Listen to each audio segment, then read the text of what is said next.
MDയുടെ കള്ളക്കാരി ദൃശ്യാവിഷ്കാരം. രാജ്യത്ത് നടന്ന ഒരു കള്ളക്കടയിനെ കുറിച്ചാണ് ഞാൻ പറയാൻ പോകുന്നത്. നീതിമാനും ശക്തനുമായ രാജാവ് വിജയശേഖരൻ വിജയപുരം ഭരിച്ചിരുന്ന കാലത്തായിരുന്നു ഈ കഥ നടന്നത്. സ്ഥാനത്ത് കൊള്ളയും കവർച്ചയും വർദ്ധിച്ചപ്പോൾ നഗരത്തിലെ ഏറ്റവും വലിയ കള്ളന്മാരായ കണ്ടുണ്ണിയെയും അധിപനെയും രാജാവ് വിളിപ്പിച്ചു. എന്താ രാജാവെ വിളിച്ച? അവരെ രണ്ടുപേരെയും കളവൊതുക്കുന്ന ജോലി ഏൽപ്പിച്ചു. 40 പട്ടാളക്കാർ സഹായത്തിന് 1000 വീതം ശമ്പളം. ഇനി നഗരത്തിൽ കളവ് നടന്നാൽ തല പോകുന്നത് നിങ്ങളെയാണ്. നിയമപാലകർ. ഇവർ രണ്ടുപേരും നിയമം പാലിക്കാനിറങ്ങിയപ്പോൾ നാട്ടിൽ കളവില്ലാതെ. കണ്ടുണ്ണി സൂത്രക്കാരനായിരുന്നു. ഒരിക്കലും ഗോപാലനെ പിണക്കുമായിരുന്നില്ല. രാത്രിയിൽ ഗോപാലൻ പോലും മടിക്കുന്ന കവർച്ചകൾ നടത്തുമായിരുന്നു.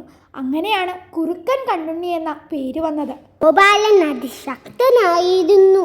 ആരോടെങ്കിലും പിണങ്ങിയാൽ മാലത്തടിച്ച് വെല്ലുവിളിക്കുമായിരുന്നു.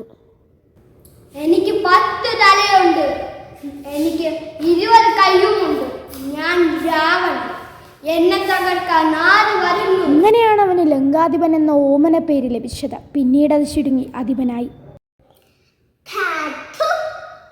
കണ്ടില്ലേടി അവന്റെ ഒരു എഴുന്നള്ളപ്പ്?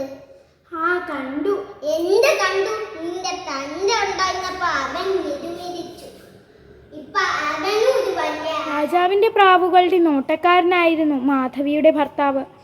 അയാൾ മരിച്ചപ്പോൾ മാധവി മകളോടുകൂടി കൊട്ടാരത്തിനകത്തെ പാർപ്പിടം വിട്ട് ഇവിടേക്ക് താമസം മാറ്റിയതായിരുന്നു.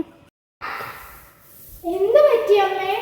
നമ്മൾ ഇവിടെ ജീവിക്കാനെങ്കിൽ വല്ല ശ്രദ്ധയുണ്ടോ? രാജാവും നമ്മളെ മതിനയിക്കണം. പെട്ടിയിലെത്ര കാശുണ്ട്? 5 വരാഹൻ. അതിനെടുത്തോണ്ട് വാ. എന്റെ പേര് മാധവി തള്ളക്കാരി എന്നാണെങ്കിൽ ഞാൻ ഈ ലോകത്തിന് വെളുപ്പിക്കും. മാധവി കടയിലെത്തി. കിണ്ടിയും ജപമാലയുമായി സന്തുഷ്ടമായി മടങ്ങി.